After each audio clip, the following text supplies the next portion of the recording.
Hey everybody. So I wanted to touch base on something essentially important to everyone right now. Could everyone put a derpzilla in chat if you're familiar with COVID-19?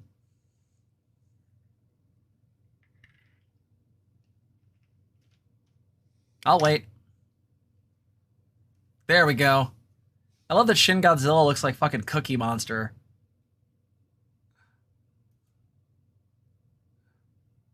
Very nice, very nice. I love seeing derpzilla. God, he's so cute. So many derpzillas. I love him. Looks like he's like Cookie Monster if he was a burn victim. Oh, that was a terrible thought. Anyway. Oh no. Oh. There are so many emotes now. I know, I went crazy on them. So, you're probably here for the video, not me talking to chat. Here's what's up. Lately, there's been a lot of information coming out from different outlets discussing people's ability to deal with COVID-19.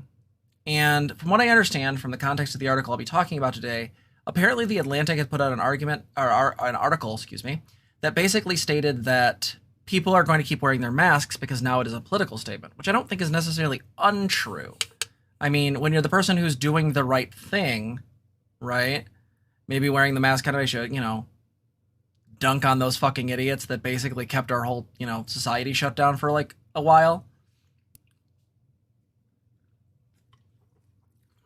So, here's the thing.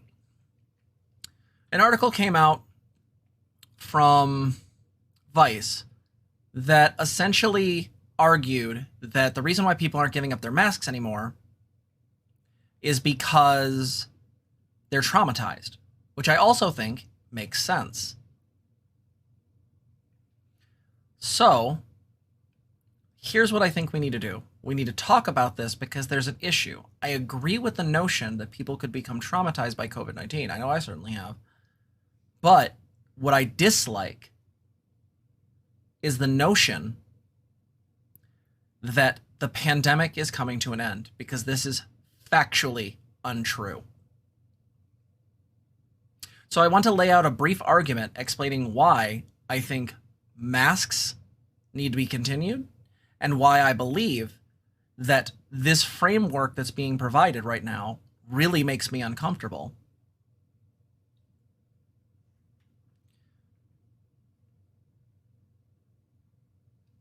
Oh yeah, full stop, Thanagor. I'm going to tell everyone in my community, keep wearing a fucking mask. There's a number of reasons why, and we'll get into them now. So, here's the Vice article. Hopefully Cam decides to work right today.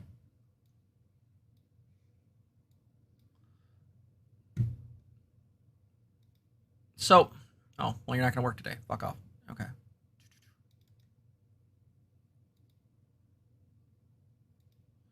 There we go. So, here's the Vice article. People aren't addicted to wearing masks, they're traumatized. And so what she does is she goes through and discusses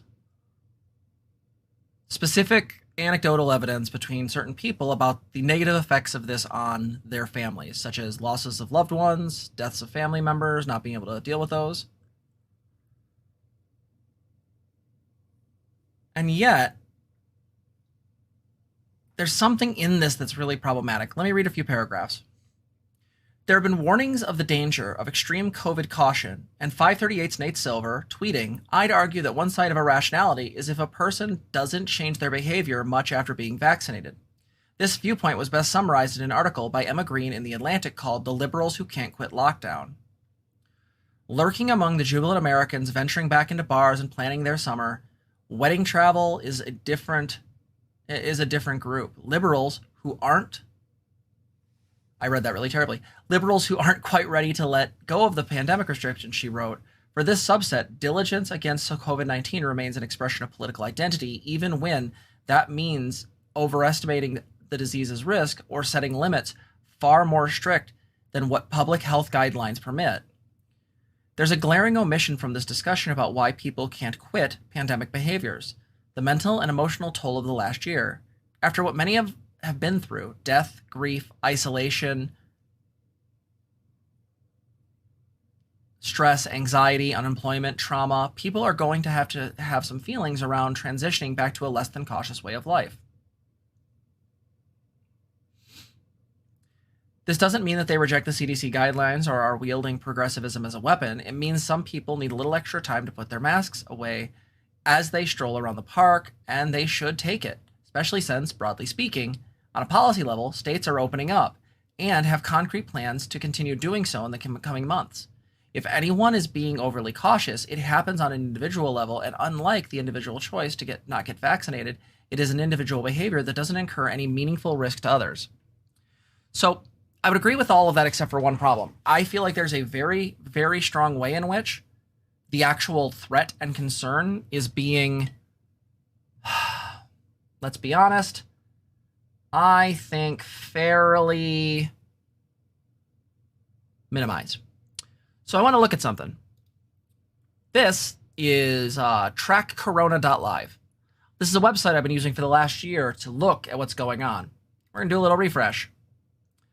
So this has up-to-date totals. So since 12 a.m. last night, 680 people have lost their lives, 30,000 have gotten COVID-19, 39,000 have recovered.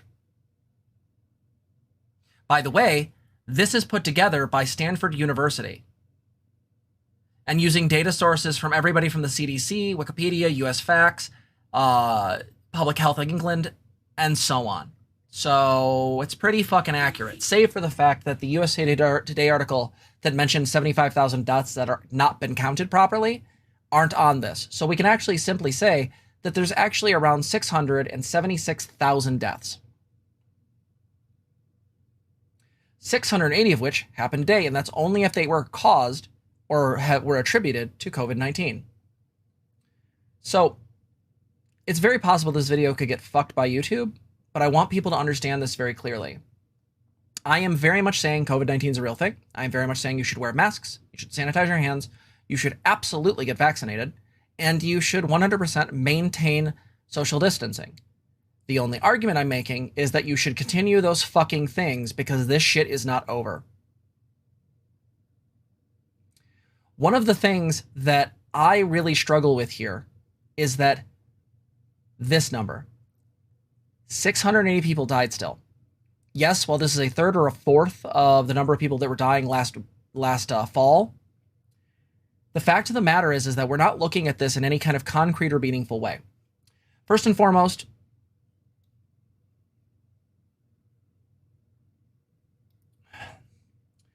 health news, you can still develop COVID-19 after getting the vaccine, what to know. Experts say that people can still spread or even develop COVID-19 symptoms after the vaccine. They note the immunity from the vaccine doesn't begin to emerge until at least 12 days after inoculation.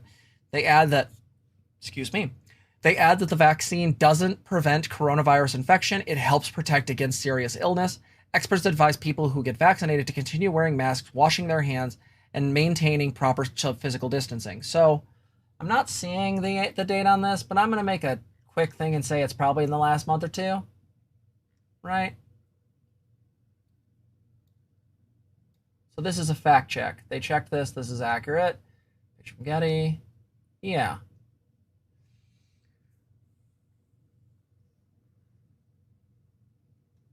There's a growing amount of evidence that shows even after you receive the COVID-19 vaccine, you should still mask up and maintain your physical distance. This is my concern. I think restrictions are being taken apart too quickly. I don't know if that's for political reasons or because people legitimately are just ignorant. But I'm going to lay out a few reasons why I think this is an issue.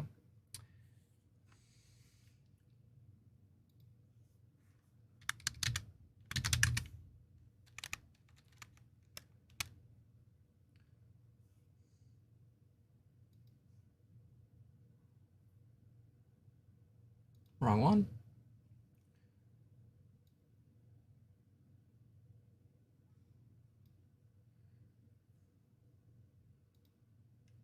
Can you stop? There we go.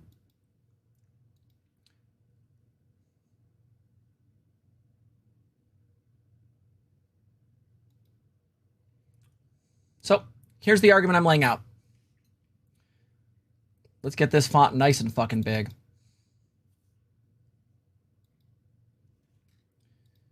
Reason 1, the pandemic is not over.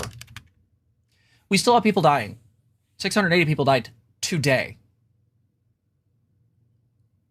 Simple as that. Today. The idea that this is over, or that in some way this needs to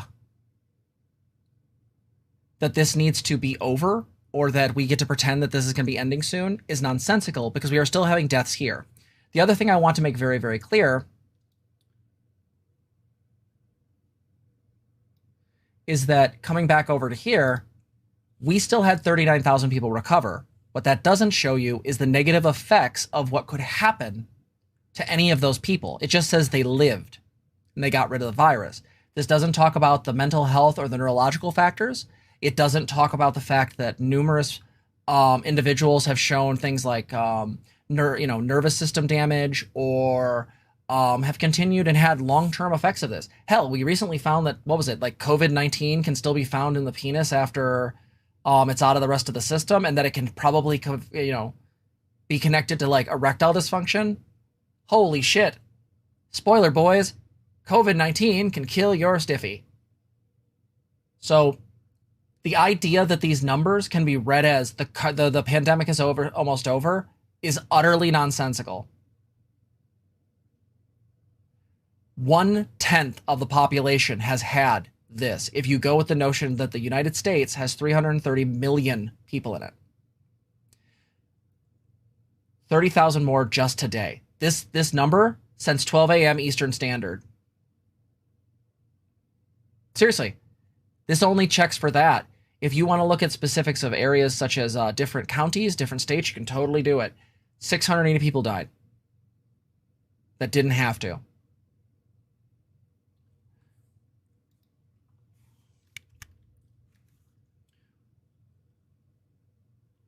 So the pandemic is not over. Second, other countries are still struggling with the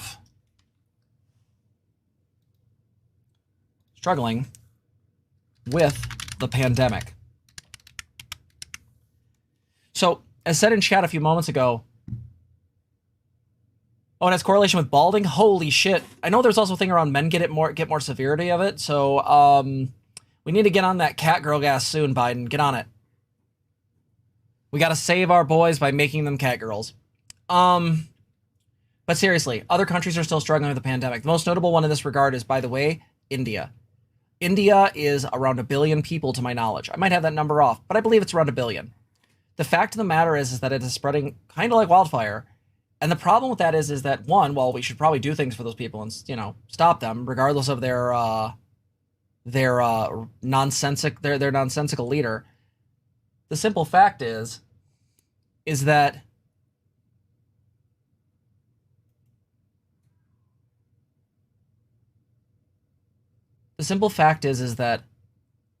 every time COVID-19 as a virus jumps ahead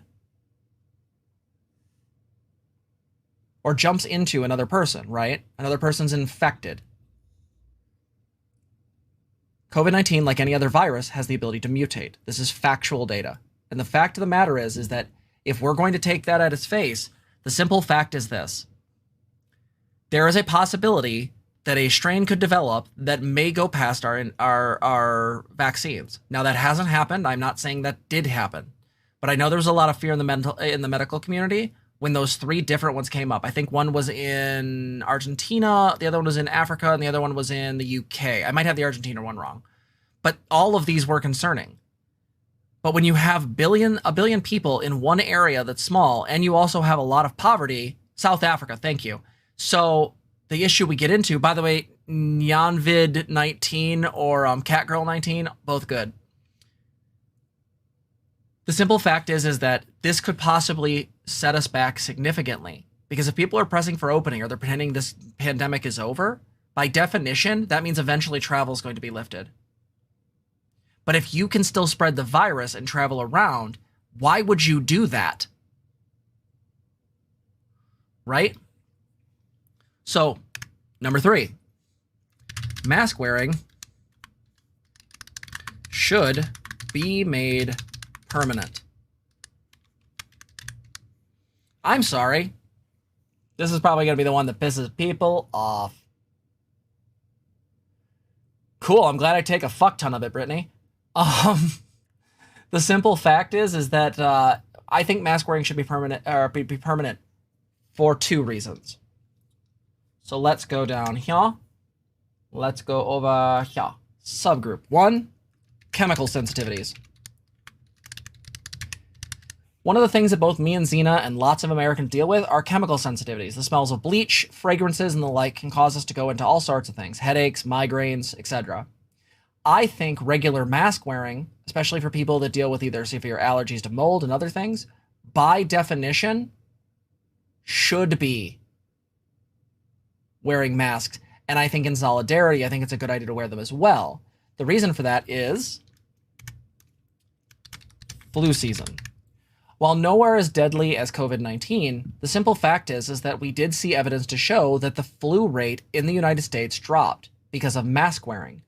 Doesn't it then stand to reason that mask wearing on a regular basis would then prevent more infections, and that would prevent deaths?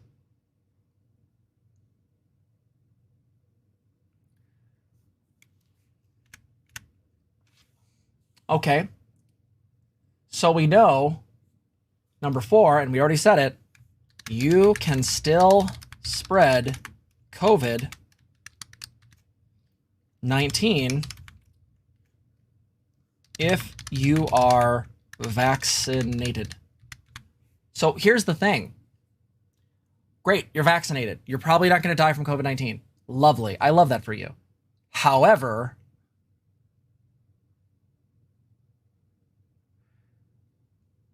so the reason why I say this is that, 1, the data shows that could be the possibility, though lower, but there are a lot of people who are immunity compromised. People who've had like surgery, for example, implants, right? People have gotten an implant in the form of like a new liver or, you know, some type of donated organ. They have to be on autoimmune suppressors because they have to be able to like let the thing settle and their body be like, no, that's mine. Guess what? They can still get COVID. This doesn't make any fucking sense. Patricia, to actually cover it, as far as I know, the N95 masks, this is not me stating a scientific fact, I don't know for sure, but the N95 masks that me and Zena get definitely help with chemical sensitivities. And yes, that is the other thing. You actually spoke to my next point, Brittany, which is we are not at herd immunity. The simple fact of the matter is that we actually haven't in any way gotten close enough. And a couple sub reasons. 1, conservatives are refusing the vaccine. So we know for a damn fact that they're going to hold up the works. Not to mention,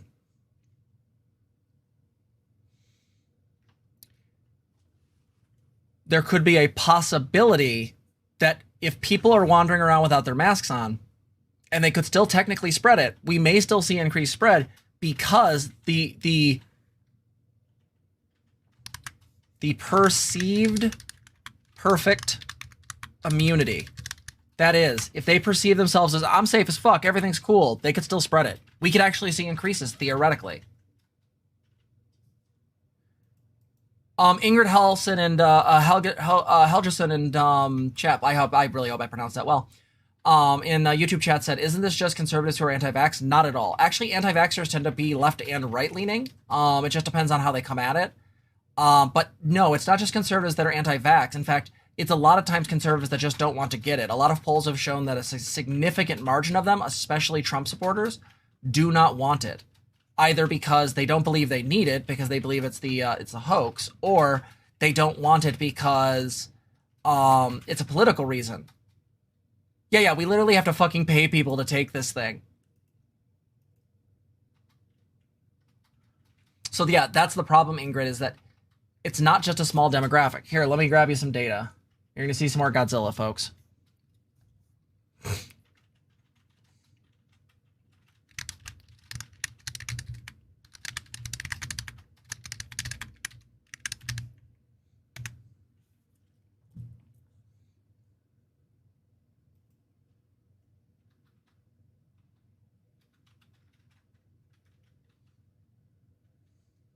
So we have a Salon.com article.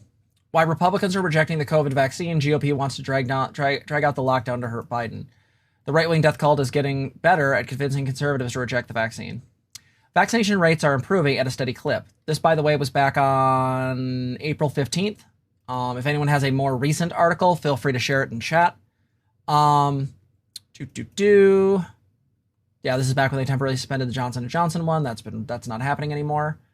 That many vaccine-hesitant Americans were telling pollsters that they wanted to see in order to convince them that they get the vaccine, and yet a new poll released Wednesday in Monmouth University shows that a number of Americans, 1 in 5, who refuse to get vaccinated, has barely dropped from what it was in the polls in January to March. The only thing that has really changed is that the excuses people are offering for why, in the past 21% of Americans gave the let others do it first answer. Now, only 12% of people are even bothering to pretend the condition hasn't been already met. Instead, what's becoming even more clear is the reluctance to get vaccinated is about one and only thing: owning the libs.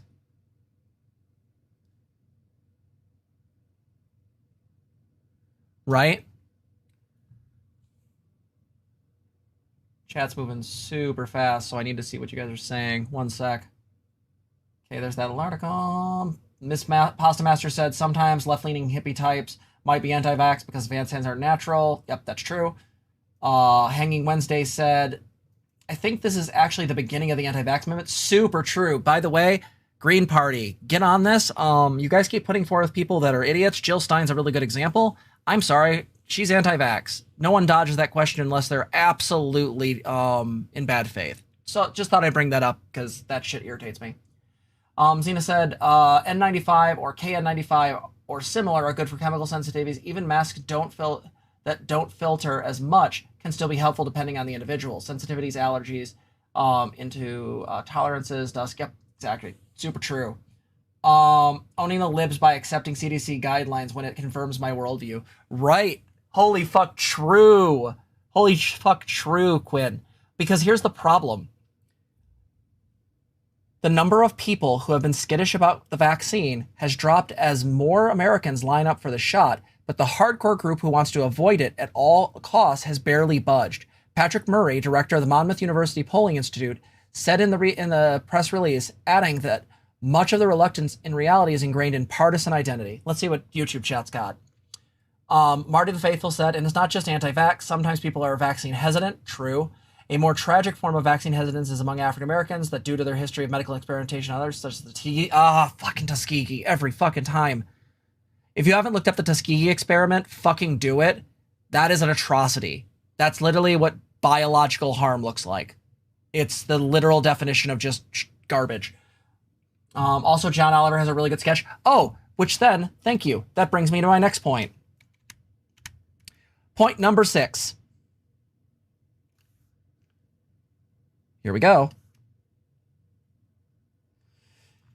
The conditions that created the pandemic are still in effect, and every expert says that it is not a matter of if, but when. The simple fact of the matter is that COVID-19 was not an accident. COVID-19 was something that came about because of as far as I understand it, open air meat markets where multiple species are near one another, and then when a disease jumps from species to species, it can eventually make its way to humans. Now, I'm not impugning anyone that lives in, particular areas of the world or anyone from a particular economic thing. I understand why these things exist. But the fact of the matter is this. The possibilities of people continually encroaching on various areas or these open air markets or any other similar thing, the things that all created COVID-19, the simple fact of the matter is if we go back to the way things were before, the reality is going to be The reality is going to be that this can happen again. And here's what I'll make a claim on. This is not me spreading fear-mongering. This is not this. I will say this. COVID-19 was an awful disease that was superpowered and killed a lot of fucking people. It has effects that we are still figuring out. It is bizarre how effective it is. That's not like a hint to conspiracy or some bullshit like that. It's just saying that COVID-19 is a scary motherfucker. Right? Are we all on that one? That makes sense? But it could have been worse. Have you ever played Plague Inc? You can make something worse. So I have to make it really clear to everybody. These 6 points, with all the sub-points into it, the pandemic is not over. There is no evidence to show that, and in fact, we are still having deaths, and while yes, the recovery rate is higher than the gain rate, that does not mean all these people are healthy, hunky-dory, and the same as they were. Hanging Wednesday said, I was terrified to see that in Michigan, that they no longer will be requiring even the unvaccinated to be masked indoors on July 1st. Holy shit. Well, who wants to bet that July 4th is going to be a super spreader event? So that's a thing. Yep. Unlike PragerU's regular claim that the left wants to take your penis, it's in fact COVID-19 that in fact wants your penis. Trans girls just up in this bitch being like, take it! I'm pretty sure things like this have already happened in the past. Didn't swine flu happen the same way? Yes, Patella, that's super true. Quintessizer said, vaccine nationalism is going to boomerang back to the global north in the form of variants. True. Brings on a whole new level of fuck around and find out. Holy shit, true, Hanging Wednesday. Oh my god. Oh my god. We're literally playing the fuck around and find out game. Holy shit. So again, let's go over the argument. The pandemic is not over. Well, yes, rates have decreased, infection rates have decreased, death rates have increased. They are still a fucking thing. And side note, this number, 26 million people, almost 27 million, just because they recovered doesn't mean they're okay. We may have an entire generations of people who are either emotionally, cognitively, or physically damaged by this fucking disease. Because this disease couldn't choose a fucking lane, so it just went after whatever it felt like. Other countries are still struggling with a pandemic, which could lead to variants.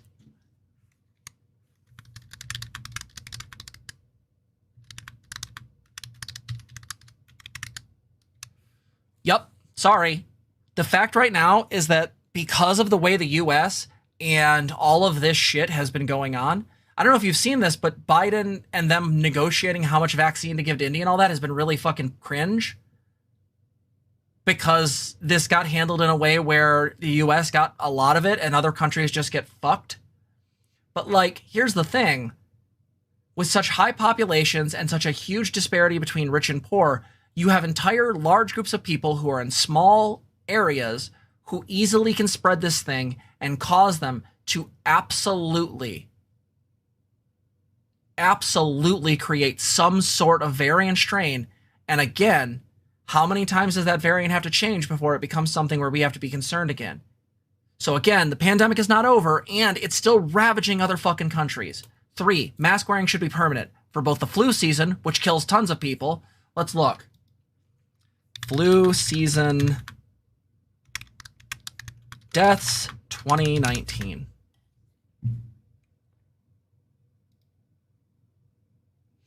So here's the CDC rates. Let's look at... where is the numbers? So in 2018 to 2019, the number of deaths was, if I'm reading this correctly, these are the estimates. So 22,000. No, wait, excuse me. 34,000. But 2019 to 2020 has been 22,000. Now what happens if we look at 2020?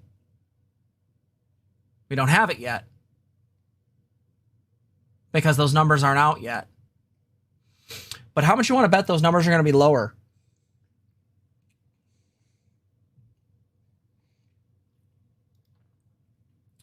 Also, we have individuals who have things like allergies, chemical sensitivities. I think in solidarity, especially to not spread illness, and also for those people to not have to stand out in society, I think it makes sense that we have mask wearing being a regular thing. If you actually think about viruses as a whole, the idea that we've been walking around without these motherfuckers for so long is literally the definition of what Hanging Wednesday said. Fuck around and find out. And we did find out, and it cost around 675,000 people's lives. Because we hired an orange man who couldn't fucking actually deal with a problem to save his goddamn life. 4, you can still spread COVID-19 if you're vaccinated. Full stop. Yes, it's harder. Yes, it's a low amount, but still can happen. We are not at herd immunity. 1, conservatives are refusing the vaccine. And 2, perfect perceived immunity could theoretically lead to situations of spread. 6, the conditions that created the pandemic are still in effect, and every expert says that it's not a matter of if, but when. This could say that this is literally the issue. Even if we get COVID under control, we will never be without it. I'm going to make the argument, and it may sound alarmist, but I don't fucking care. COVID-19 has utterly changed the face of the world. And yes, Orange Man bad. I'll say that again. COVID-19 has changed the face of the world, and I don't think we get to go back. There may be some variation of like being back, but I don't think we get to go back after this. Not with that number of deaths, not with the possibility that this thing is never going to be gone fully, not with the possibility that it can happen again.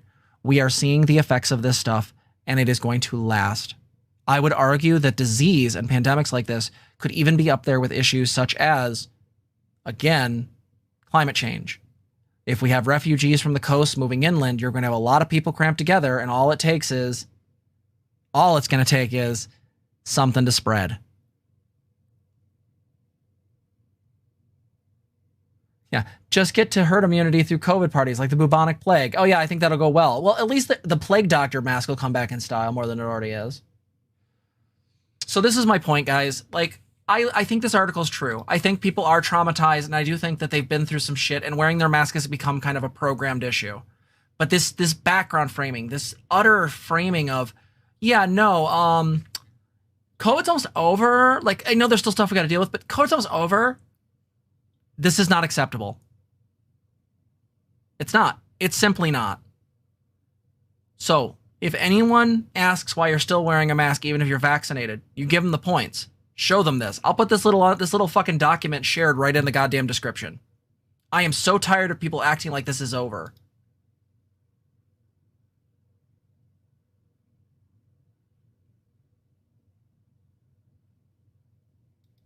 So understand this, guys. The idea that this is almost over is nonsensical, and I think it should be pushed back on. The actual person who I got that article from was Laura K. Buzz, and she liked the tweet, which is cool. I like Laura K. Buzz, Laura K. Dale. But the reality is that I'm really glad she shared it because, one, it absolutely is a thing. One second. Twitter.com. Let's see what she had to say. By the way, if you haven't followed Laura K. Dale, you should. She's lovely. Also, her picture is her looking cute with butts around her. Her whole thing is butts.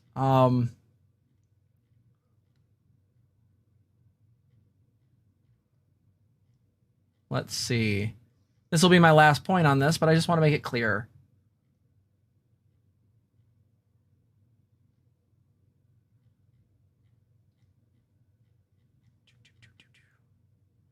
If I can't find it, I will look it up later. But basically, she made a really good point about this too, and I want to make sure I grab it. Oh, here it is.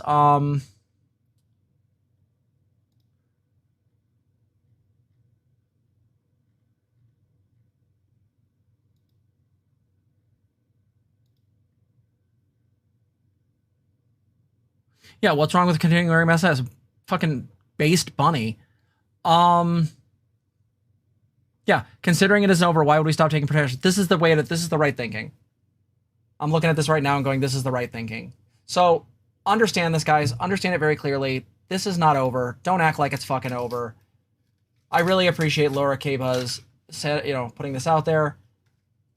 I wouldn't have seen it except for the TGT account that follows her. But yeah, this is the reality. Please keep wearing your mask. Please keep up on washing your hands. Please keep up on doing everything you can to fucking make this thing go away. Do not stop. There are good reasons to not stop. There are good reasons to continue. So I'll stop bitching about this. If you like this video, please like, comment, and subscribe. It deeply helps. If you would like to sub to the channel, please do. Make sure you ring the bell, though, so you get notifications. I stream every Sunday at 7 p.m. And if you want to donate to the channel to help us, you can donate at streamlabs.com/transgirltherapist/tip, or you can become a patron at patreon.com/transgirltherapist. Patrons receive early access to the videos as I put them out. They also occasionally get free posts, and if you get to the highest levels, you'll actually get access to certain types of live streams, such as self-care, meditation, gaming. All these things will eventually lead to the ability to spend time with me and kind of actually like discuss certain things in a more direct form. Some of those might actually even be streamed or necessarily recorded if people are comfortable. But regardless, please know, thank you so much for watching. And yeah, this shit isn't over. Please wear your fucking mask. All right? Cool, guys. Thank you so much. I'll see you next one.